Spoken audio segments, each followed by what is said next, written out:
And it wasn't too long ago that among us, one of our panelists got the Lifetime Achievement Award from the Press Club. And the 9 cameras were there capturing those moments. If we can share some of those with you right now, we'd like to do so. Yeah, there he is, along with Dan Martin, his colleague from the Post-Dispatch, Bill McClellan getting that Lifetime Achievement Award. And boy, you really blew him away that night. Hit a home run with the great work you've done all these years, Bill McClellan. That doesn't mean we're going to go any easier on you throughout the next year or 30 years. Hey, let's talk about Governor-elect Greitens again, because he's got a controversial appointee, a guy by the name of Jimmy Stoney, who used to be, Wendy, a Huffington Post editor. But he left that job under a cloudy circumstance. Turns out he was accused by interns of inappropriate behavior. So we know that what's been going on in Jefferson City the past year, where the Speaker of the House himself had to resign for inappropriate behavior. So did a Democratic lawmaker from the other side of the state. And so the question is, at this point, is it okay for the governor-elect to appoint a guy with this questionable background? The accusations, I mean, were they ever acted upon? I mean, that's for me, and I think for Governor-elect Greitens, he's probably thinking, well, you know, if no one ever filed a lawsuit, you can say just about anything about anybody. It's not the best of circumstances when you're looking for somebody who is going to be serving a high profile or serving in a high profile position in his transition team. But I think all of the pregame hysteria, whether it's at the state level or the national level, let's wait until they get in and really start messing things up before we get hysterical about this. I disagree. I think you should be hysterical in advance if you can be. I don't have a real strong feeling about this one because we don't know the facts. The interesting thing, and again, it's back to handicapping Greitens, is during the campaign, he received $1 million from a guy named Michael Gogan, I believe his name was, who was embroiled in a fairly large controversy, and I think had to leave one of his companies over an affair he had with a adult entertainer. And but that wasn't the part that was interesting. Do you mean an entertainer who was over the age of part 21? that got something like that. But the part that got interesting was John Brunner made a remark in this heated primary that says, "I'm not in the business taking advice from somebody who takes money from somebody who keeps a sex slave."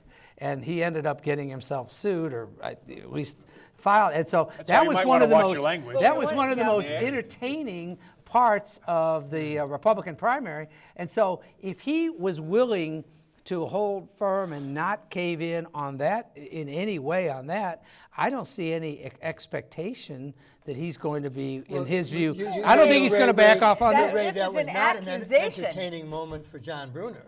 I I think he's still getting sued. You know, and he apologized and asked Greitens to step in and intercede with him. So I'm sure Brunner didn't think it was entertaining amusing. for us. It was entertaining for us. On this thing, I don't know what to think. Because on one hand, this young man has never been convicted of anything.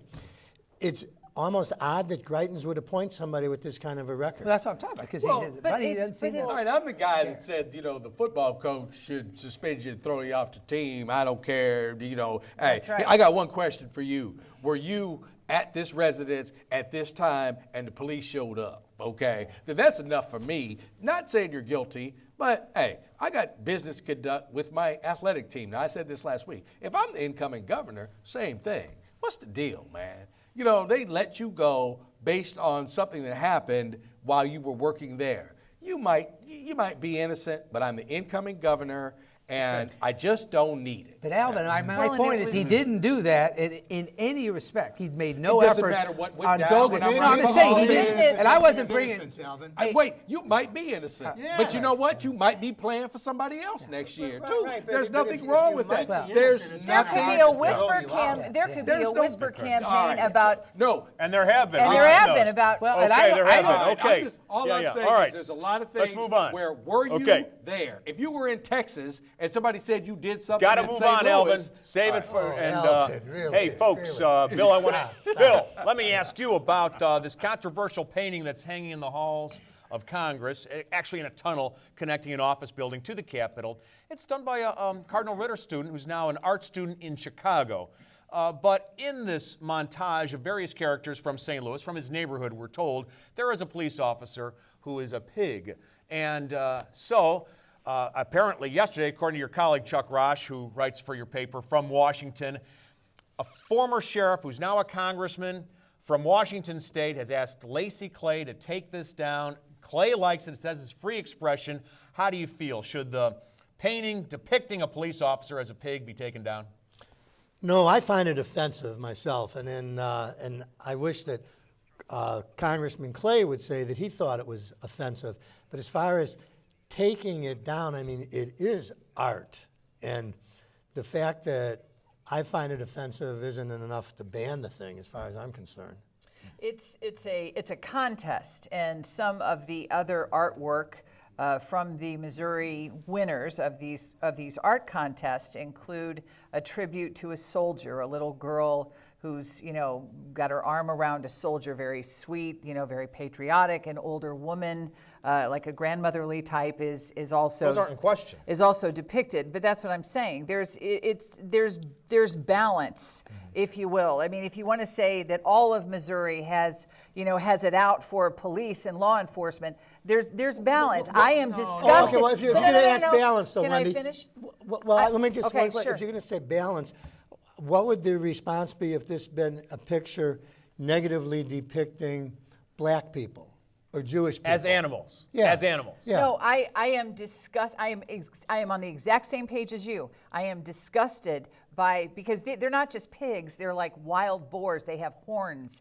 And so, yes, I find it absolutely disgusting, and I will defend to the death his right to paint it, because that's what the law enforcement officers, that's what the thin blue line. I will say this. Down That's the what- street from us at the Contemporary Art Museum recently, there was a display of some African-American individuals on sidewalks, and the artist had smeared them with toothpaste and chocolate. And there was a huge outcry from people who said, these should be taken down. And in fact, the curator resigned just after that. I find it kind of hypocritical that some groups protect free expression in some cases, while at the same time seemingly loving it just as long as someone else's ox is being gored. I didn't think there should be screens. It's a question of whose ox is being gored. What I Right. think is interesting about it, I personally file this under one of those it's interesting but not important stories, and it's kind of a, Unless you're a I cop. just not that interested. Yeah, I unless mean, you're the wife or husband of a police officer. No, I don't think so. I think that it's I mean, In the nation's we capital. ought to be fighting about something else, I think. But having said that, what I find interesting is if people are on the right are offended, no one says you're being politically correct. And so I think it's interesting that people who claim to want to put an end to the era of political correctness are the ones saying, take it down, take it I down. disagree with That's that. political correctness. No, that doesn't make No, any sense. no, I at all. totally That doesn't disagree make with any that. sense They're being at all. I'm in Congress. Quickly, Alvin, because we got to I'm in move on. Congress. I wouldn't have it hanging up because police officers do a great deal for our society. That being said, he has every right and every But willing if to we're do going- so. But hey, in this day and age, where we're at right now, the toughest thing is going to be for Congressman Clay and people who represent the Democratic Party and throughout America is, look, it's not the same. And we do not have to be like what just went on for the last 8 years. We have to be higher. Okay. We The have to be protesters- Gotta better. take a break, guys. The We're protesters running who were over. upset about- Hang on to those thoughts, and don't forget, everybody in television land, you can call in. We're going to take your calls in just a moment. You got the numbers on the screen. Fantastic. Don't forget those tweets as well. Speaking of tweets, let's take one or two, shall we? Honigford tweeted, "Happy 30th birthday, Donnybrook, and congratulations, 9 Network, on such an impressive show anniversary." Thank you so much. Ziger, "Donnybrook, congrats on 30. We love you because you love St. Louis." Thank you for that tweet. Hashtag Donnybrook STL.